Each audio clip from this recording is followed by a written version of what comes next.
Before we begin, I'd like to say that free speech is under assault like never before. The 25th Amendment is of zero risk to me, but will come back to haunt Joe Biden and the Biden administration. As the expression goes, be careful what you wish for. And now I'd like to briefly address the events of last week. Millions of our citizens watched on Wednesday as a mob stormed the Capitol and trashed the halls of government.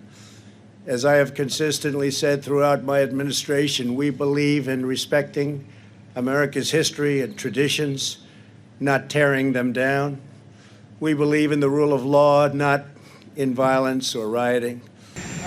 They're dividing and divisive, and they're showing something that I've been predicting for a long time. I've been predicting it for a long time, and people didn't act on it. But I think big tech has made a terrible mistake and very, very bad for our country, and that's leading others to do the same thing. And it causes a lot of problems and a lot of danger. Big mistake. They shouldn't be doing it, but there's always a counter move when they do that. I've never seen such anger as I see right now, and that's a terrible thing. Terrible thing. And you have to always avoid violence, and we have tremendous support. We have support probably like nobody's ever seen before. Always have to avoid violence. What is your role in what happened at the Capitol? What is your personal responsibility? So if you read my speech, and many people have done it, and I've seen it both in the papers and in the media, on television, it's been analyzed, and people thought that what I said was totally appropriate. And if you look at what other people have said, politicians at a high level, about the riots during the summer, the horrible riots in Portland and Seattle and various other places, that was a real problem, what they said. But they've analyzed my speech and my words and my final paragraph, my final sentence, and everybody to the T thought it was totally appropriate. Okay, thank you. Just so we're clear about what you just saw, while Trump is at risk of being removed from office by either the 25th Amendment or impeachment, his response to this was that it would haunt Joe Biden. His response was to lob a threat at Joe for the fact that he himself is facing removal from office. Even after inciting a literal insurrection that led to the deaths of a police officer and a number of his own supporters, still his only reaction is to lash out and threaten everyone else. In case you were wondering whether he was ready to yet again debut a new tone. He even says, be careful what you wish for, with the implication being that Democrats have opened up Pandora's box and that it'll come to bite them next time. But here's the thing. I'm pretty sure we don't have to worry about this Democratic president inciting an insurrection. I don't know what it is, but my gut just tells me that we're probably in the clear when it comes to Joe Biden radicalizing his supporters and encouraging them to riot in the halls of the Capitol. And that should tell you just how broken Trump's brain is, that he thinks there's any equivalency to what he's doing and what any other sane human would do. As if any of this is normal, as if any future president would ever lead an insurrection against the government that he or she is supposed to be running. This isn't some slippery slope, this is accountability. But that delusion aside, when Trump finally does address the events at the Capitol, it lasts all of 22 seconds. 22 seconds of prepared remarks off a teleprompter where he drones on with the enthusiasm of a 5-year-old who was just given a plate of broccoli. An armed insurrection at the US Capitol for the first time in 219 years, since the British in the War of 1812, and all Donald Trump could manage to eke out was 22 seconds where he pretended that he doesn't believe in violence. If Donald Trump doesn't believe in violence, he should probably tell that to Donald Trump. In reality, the violence was the direct result of Trump and his allies' own words. You could draw a straight line from the rhetoric that we've heard from the White House and the mayhem that occurred at the US Capitol. Now it is up to Congress to confront this egregious assault on our democracy. And after this, we're going to walk down, and I'll be there with you. We're going to walk down. We're going to walk down anyone you want, but I think right here we're going to walk down to the Capitol,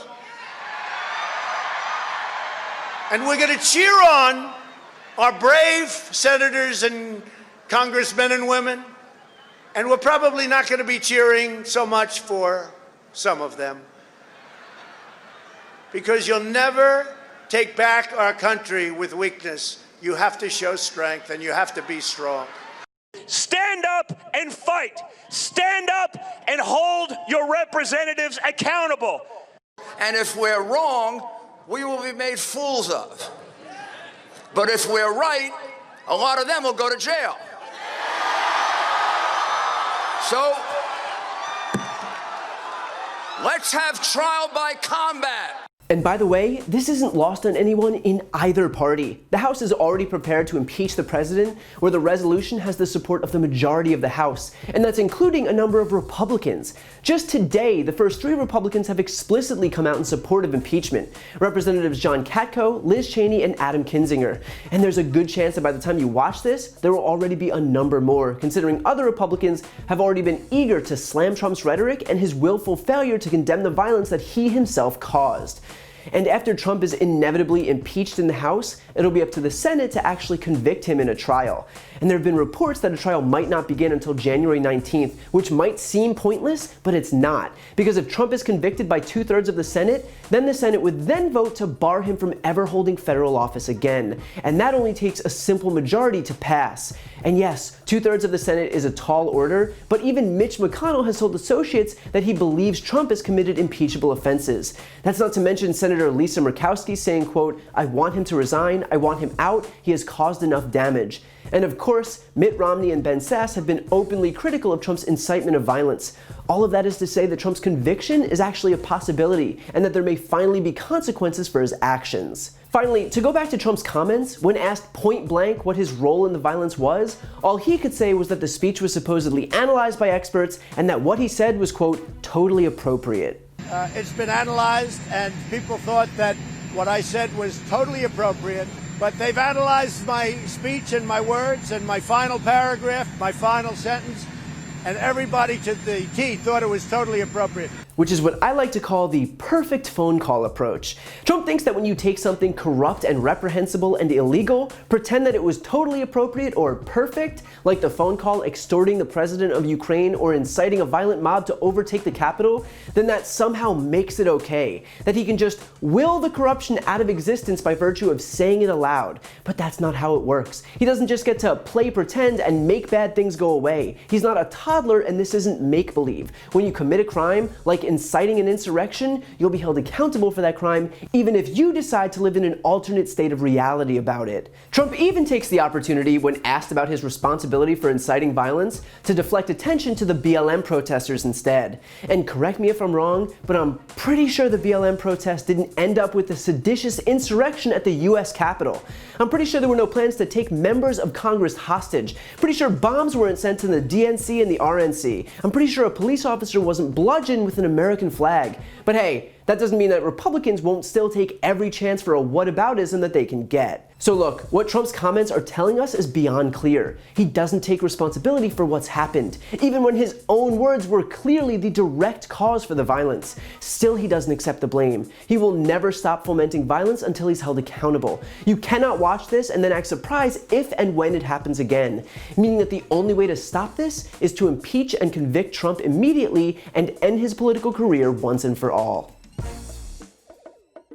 While you're here, please check out my podcast, No Lie with Brian Tyler Cohen. I take a deep dive into the top stories of the week, and I also interview major players in the world of politics, like Kamala Harris, Adam Schiff, Nancy Pelosi, Pete Buttigieg, Katie Porter, Al Franken, Cory Booker, Jamie Harrison, Mary Trump, and many more. Again, that's No Lie with Brian Tyler Cohen, available anywhere you listen to podcasts.